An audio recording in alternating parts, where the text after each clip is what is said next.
Assim, o que a gente precisa fazer para que a integração fotovoltaica na arquitetura tenha melhores resultados?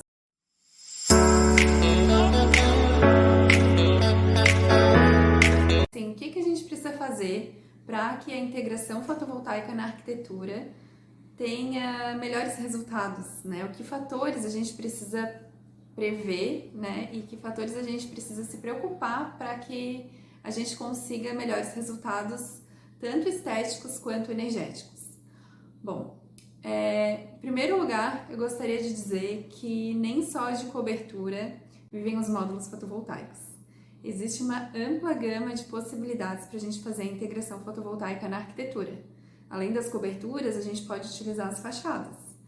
E tanto nas coberturas quanto nas fachadas, a gente pode utilizar os módulos em vedações, né, opacas ou transparentes, vai depender da finalidade, né, do nosso objetivo.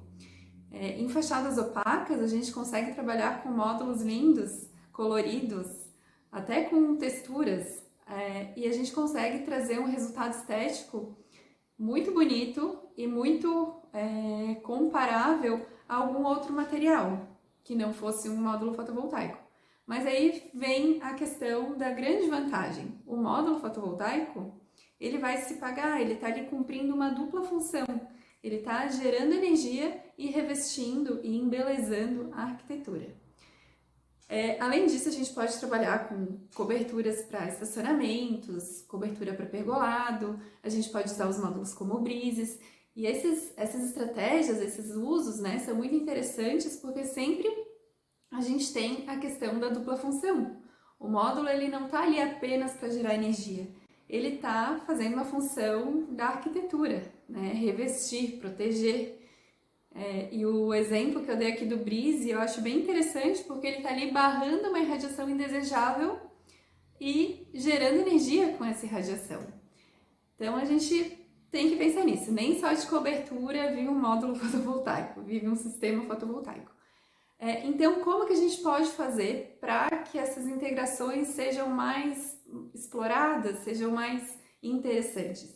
A gente precisa conceber os projetos arquitetônicos com a integração fotovoltaica. O projeto precisa nascer fotovoltaico, já nascer com a integração. E o que a gente precisa para que isso aconteça? A gente precisa que os arquitetos se aproximem da tecnologia fotovoltaica. Ainda há muita distância, né, muito desconhecimento e barreiras que já poderiam, né, ter sido derrubadas, mas que ainda existem, entre arquitetos e a energia solar. Mas eu vejo que a gente já caminhou bastante e a gente tem um futuro aí com bastante integração pela frente. Então, o que os arquitetos precisam fazer? Então, no primeiro momento, conhecer a tecnologia, saber das possibilidades que ela oferece. Não é apenas na cobertura, a gente tem as outras partes da edificação. Em seguida, a gente precisa saber que não basta apenas colocar os módulos. A gente precisa conhecer os impactos que cada decisão de projeto vai resultar. Então, a gente tem que pensar, né, na posição que esse módulo vai ficar, a gente tem que pensar no sombreamento, a gente tem que pensar, tem que calcular, né, esse sombreamento, a gente precisa prever se esse módulo vai ter ventilação ou não, porque se ele tem ventilação, ele tem um desempenho energético melhor. A gente precisa prever a limpeza.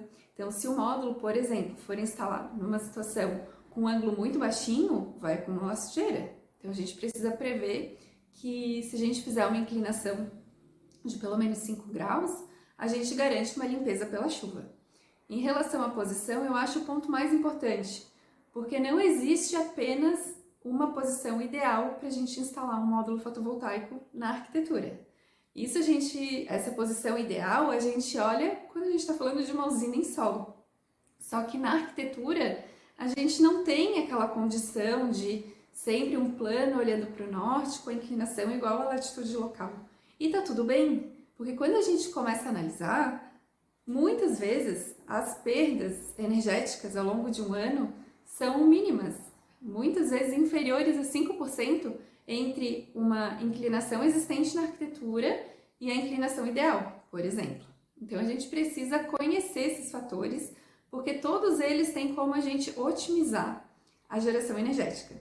Porque o objetivo aqui sempre vai ser buscar o equilíbrio entre a integração fotovoltaica e o desempenho energético, né? Então, quando a gente tem o equilíbrio, a gente tem o melhor resultado e o projeto, então, fica bem integrado na arquitetura.